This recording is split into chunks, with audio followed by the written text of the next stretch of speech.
Hello everyone, bit cloudy here in South London today. So following on from our last video where we've had loads of people from all around the world contact us asking us about supplements, symptoms, all sorts of things, we thought we'd do another catch-up video for you. Again, we're all about awareness now, not just the fundraising, awareness, never give up. Okay, so all of us are trying to save our lives, me included. A lot of other people are further down the line than me, can't move. I'm lucky to still be able to move my legs, etc. So one of the things I'm doing, amongst, forget about supplementation for the moment, we'll talk about that in a moment, is I'm on a clinical trial called Miracles at King's College in London, a very, very highly regarded hospital, especially with regards to motor neurons research and what have you.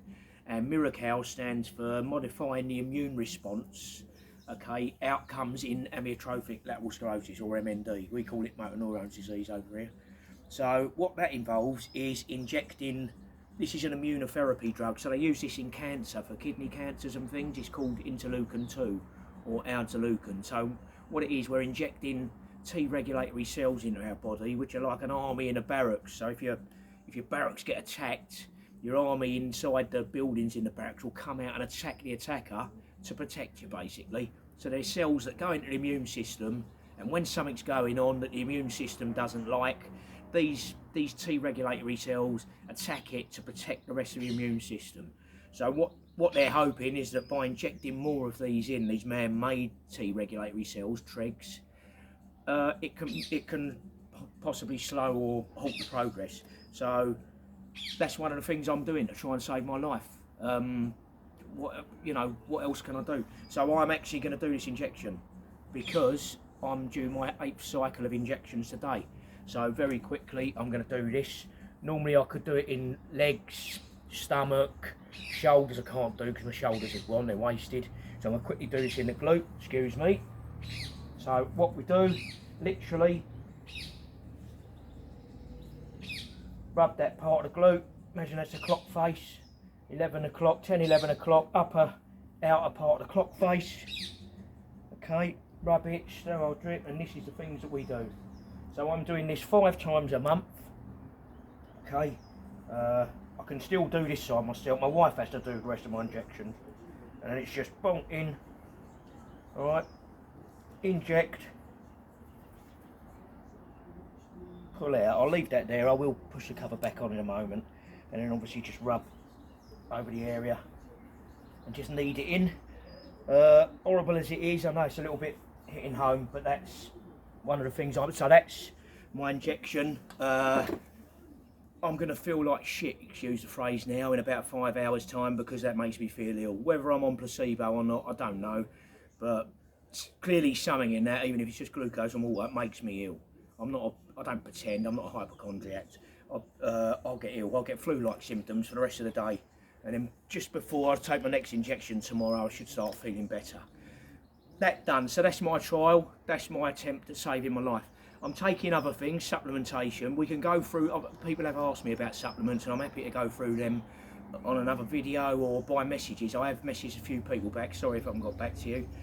One of the other things I'm taking are various supplements like theracurmin. We can talk more about that. This is a drug, look it up yourselves. I did mention it before. It's called clenbuterol, right? C-L-E-N-B-U-T-E-R-O-L, clenbuterol. Okay, it was originally a veterinary drug, but in 2005-6 in Italy, they gave it to 16 patients, and they got 20% over a 24-week period, and they got a 20% regain in muscle that was lost and strength loss. Why the hell they haven't done more trials on that, God only knows. God only knows. I just don't understand it. But like I said before, I believe Dr. Richard Bedlack at Duke's in America is actually doing a trial at the moment on that in a few more patients, an open label trial. You can follow that online. If you go online, you can follow it. You can also follow his theracurmin trial as well online. Live updates almost as they're happening. Top guy. I've emailed him a couple of times and he comes straight back to me answering a couple of my questions. Another thing I'm taking is kefir milk, which is that there. Literally, it looks like milk. It's a live grain. It's a culture, originally from the Caucasus region in the Caucasus in Russia. and it's a live culture, so the grains grow, they're alive, they're bacteria. Let them ferment for up to 24 hours in full fat goat's milk, and then we drink that. Don't taste the best, to be honest with you, but like I say, if someone told me to eat dog shit sandwiches and save my life, I'd be eating them every day, trust me. In fact, some people think I've been eating them for quite a few years, to be honest. But there you go, anyway. One of the other things, coconut oil. You can buy that in any shops. That's only a couple of quid for a jar. I have a teaspoon of that every morning and a teaspoon every night. Admittedly, I've been a bit lax the last few weeks, but I'm going to get back on that. Very, very good for you. It's got fats, calories, good fats. There's not one bad fat in that. And it's good for the lipid levels in your blood as well. Been shown to help preserve us a little bit with motor neurons. Another thing, caffeine. It's in tea and coffee. I take it as a pure supplement, 200mg caffeine tablets. Been shown to be neuroprotective, to help protect the neurons in the brain. That was in recent studies. So again, look it up yourselves. It's all online, you can look it up. But neuroprotective.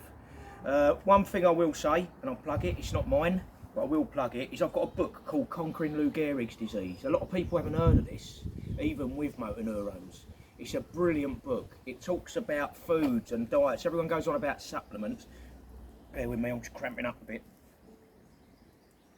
So, I just want to quickly, literally, a couple of things, all right, in here. And people talk about food. You know, a lot of people with motor neuron disease just carry on their lives as best you can, which is brave and noble.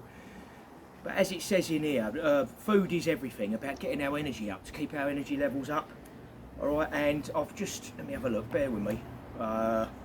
Vitamin C, very important. I don't need that actually. We'll go through this at another time, various things. There is one thing I want to bring up with you though, and it says it in black bold very clearly. All right, never ever ever, never ever ever drink another glass of tap water, city tap water, as long as you live. All right, and the reason being is because of what's in it, the chlorine, the bromine, all the other chemicals that are in it. What those chemicals are doing are destroying our cells, not helping with a myelin sheath around our nerve cells and what have you, which is key to what we want to do, is try and preserve and rebuild if possible. The best foods you can eat if you've got motor neurones disease, without a doubt, and again I'll go through it at a later date, the exact reason why. Okay, apples, because not only have they got vitamin C and all loads of other goodness that a lot of other fruits have, they've got something called malic acid, which is key, all right, to certain energy cycles, producing energy in our mitochondria. Okay, the other list of the most important foods we can eat, all right, with motor neuron disease: tomatoes, onions, squashes and cucumbers, cabbage, cauliflower, all your green leaf, all your fresh vegetables. The more colourful your food, the better it's going to be for you. The more chance we've got of building our energy levels back up, our energy cycles, and keeping ourselves going. Hopefully, that's the idea. Okay, and I won't actually go through any more of this. I was going to go through it. I'll go through it at a later date. I'm actually thinking of, if you get back to us, what I'm thinking of doing is, because I don't think there is an audio book of this online, and I know a lot of us have problems reading and what have you with motor neurons, so I might even consider doing an audio book of this. If you can put up with my South London accent, I might do an audio book of this if anyone's interested in it, to help out. But honestly, it's an eye-opener. You've got to watch it, or even read it, should I say. That's celery juice. We juice up celery every day. That's spring water, so I don't drink any more tap water ever. What I do is have spring water, and the reason I have spring water, that's 17p for a 2 litre bottle in Lidl's. You can't go wrong, you know. It's absolutely cheap as chips. Okay, and what you're looking for is on the analysis, I wouldn't say ingredients because it's water, that's it. All right, on the analysis, you're looking at the pH level. Everything you eat or drink, you want it to be above a pH level of 7. So this is 7.8, which means that's alkali. That is alkali. Okay, you don't want acid. CWD bacteria, cell wall deficient bacteria, which are a big problem in our bodies, feed off an acidic atmosphere. What we need to do is try and get our bodies back to alkali. Okay, so anything above 7 on the pH scale is what we want. And all these cheap waters, don't get sparkling water or anything else because they haven't got it, but that's 7.8, that's 17p for a bottle. You can't go wrong. diet is absolutely key to possibly slowing, stopping, reversing motor neurone disease. That's fact. Get the book, Conquering Lou Gehrig's Disease, okay? Hannah Joseph, MD. She's a doctor in America. All right, get that book. My good friend Tavares in San Francisco got caught out the other night by me because I was talking to him about a couple of things that were in the book, and he didn't know, so he got a little bit of a smack bum, proverbially speaking, across 6,000 miles worth of internet. All right, he's a bit of a naughty boy, not too old to be bent over my knee, so hopefully he'll catch up now and read that book. I'll be testing him again when I speak to him later. Right, so that said, obviously somebody's asked us things like fasciculations and what have you. So with me, my fasciculations started, well, probably 2015. I noticed them beginning of 2016, twitching, bicep, tricep. Thought it was due to stress and court cases and what have you going on, blah blah blah, long story. Anyway, eventually, as we now realise, it isn't. So my fasciculations started, they went on for about a year and a half. Then what happens with fasciculations in motor neurones disease, okay, is they start off very small and fast, twitchy. It almost looks like some sort of blooming creatures under your skin. I've got it on my chest, as you saw on the last video. My leg goes and it looks like it's bubbling. You can see it bubbling away there, bubbling away. The bottom of my lower leg feels like it's tingling and bubbling away. Anyway, that builds up, builds up, builds up. It becomes almost violent. It becomes more like an electric shock twitch in the end. They get bigger and bigger and more pronounced, and then as they die off, and this could go on for however long. Mine went on for about a year and a half before I started losing muscle and strength, at least. But what will happen is they'll reach a crescendo, a peak, and then they'll start dying off, the fasciculations. What that normally means is you've reached what they call a tipping point.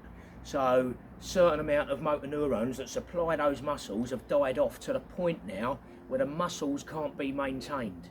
Yeah, the size, the strength of the muscle can't be maintained. You haven't got enough motor neurons supplying it. So the twitching dies down. It's not quite as aggressive, and it dies down because the muscles and the motor neurons that aren't there in numbers and size and strength. And they'll gradually die down to the point, as you can see, look, my arms are completely wasted, but I mean, my arm's shaking a bit because I'm taking this clenbuterol, which does that. It's a side effect. But my arm, there's no twitching, not in my forearms and what have you, because they've just died down. I mean, I don't know how many motor neurons I've got left supplying my muscle or my arms. What's left of them? I can't blaze them, as you know. And as a result, my muscles have wasted. I just want to show you the muscle wastage in my arms. So in my hand. So you can see, I don't know if you can see that, look, I've got absolutely no muscle there at the base of the thumb. Like what we have on the foot by the big toe, we have it on the hand as well. That's completely gone. My hand is sunken there. My fingers don't obviously stretch out. My hand is, you know, it's gone completely. It looks quite horrible actually. It's like a talon, you know, it's more than anything. A bit like Strong Hand in Scary Movie, you know, that sort of thing. Bit of a Jeremy Beadle hand, as I like to call it, to make a bit of fun, you know, excuse the fun. And this hand is actually starting to go now as well. You can see the finger's not opening out, the third finger, and that's because my ulnar nerve's getting affected. And sadly, I explained to my wife 2 nights ago, I was tapping away on the laptop, and as I was tapping away, like what happened with this hand a couple of years ago, after a while my hand started dropping like this, which was really sad actually, because what that's told me now is these forearm muscles, which are basically wasted away now, they haven't got the strength to hold my hand up. So after about 10 minutes of typing on the laptop, my hand kept doing this. So sadly I've now got to get one of these to sort of have to wear all the time, which is another sign of the progression. My body's closing down. I'm thankful for the fact that the rest of my body, barring my arms and shoulders, I'm alright at the moment. I'm thankful I can still talk. Some people aren't, but I'm thankful I can still talk. I can still swallow, I can still breathe. I can still tell my wife I love her, I still tell my kids I love them. If that stops, then, you know, I really don't know what I'll do, to be quite honest with you. I really don't know what I'll do. But we keep going anyway. I'm not going to sound negative, because we keep going. We all keep going. We'll do another video like I say, if you get back to me, if people get back to me and they think of an audio book, even if we can find someone who actually does audio books, a Stephen Fry of the world, a James O'Brien, a great talker, if someone can contact someone in the know, in a publishing company or something, let's get an audio book of this conquering Lou Gehrig's disease out there. Let's raise the awareness more. You know, I can't believe how many people don't know about this book. This book is fascinating. It's all about the diet, about what can help save us. Why aren't we being told about this book, being given this book as standard? They're happy to give us drugs, Riluzole, which does nothing, you know, and it really does do nothing in my opinion. But that's all about money and drug companies. Why aren't we being given this book at 10, 12, 14 quid a time and sent home to read that? Because that's something we can all do. Some of us can't take those drugs, Riluzole, they make us ill. But the drug company doesn't give a shit, because they're making bundles of money out of it. So how about, yeah, we all get one of these books given to us when we get motor neuron disease and told to go home and have a look through that, because there's some really good stuff in there which will make a difference. Might not save us, might not stop it, but it will make a difference, and it will make us positive. Positivity is everything. I spoke to my specialist at King's College this morning, and she was saying when she worked in the cancer department, they'd done a trial and a study, and the people that were more positive with cancer, proven fact, okay, when they were in the later stages, the latter stage terminally, the people that were positive were fighting and lasting longer, fact. I think we all sort of know that anyway, but it is fact. If we can keep this positive, reading things like this, yeah, not taking drugs for the drug companies that make us ill and they say to us this, that and the other, I think we've got a better chance. You know, I think more people are living longer anyway, I really do with this. So, enough of my wobbling on anyway. I hope that's been a little bit, you know, informative for you. Like I say, we're all different. Every one of us is different with motor neurons. It's such a unique disease. But, you know, there's a few more bits here. We'll go through some more supplements and what have you at a later date. I think that's covered everything for today, and I hope that's good. All I want to say is, can you follow us? I'm not after people's money, but I am after awareness. We're all about awareness. So on the back there you can see that's our Instagram and our Facebook pages. We're getting really good feedback. Did you see it? Sorry, did you see that? We're getting really good feedback. You know, people from all around the world are following us now. We've got nearly 1,000-mile ride happening on the 10th of August. We've got amputees on it from the British Services, ex-SAS Special Forces guys coming along with us.